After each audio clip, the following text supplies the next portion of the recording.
Investing is a rational activity. Emotions normally have a very negative impact on your results. It's very important to avoid being too subjective and too emotional in investment. Another mistake is to run after things that are working well or run away from things that are in loss. This leads to a behavior of greed and fear, and you lose what is most important in investing, and that's a discipline. Many people I've encountered and discussed with over the last years tend to focus on the individual investments.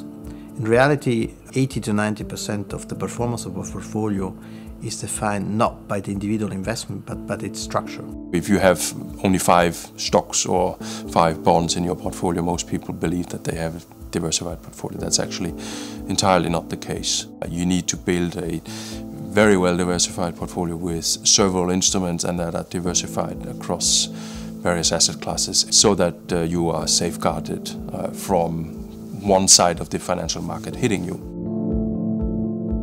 The challenge of today's markets is mainly that information travels very fast, and it travels much faster than it did 30 or 40 years ago through the internet, television, radio. And the implication of that is, of course, that if you don't follow markets very carefully, if you're not alert to movements, you can wake up to substantial losses in your portfolio one day. I think that the biggest challenge is understand what kind of risk you're taking, and if these are the risks you want to take. You need to make sure that you don't concentrate risk. And that means that you need to spread investments across as many dimensions as you can and manage these dimensions.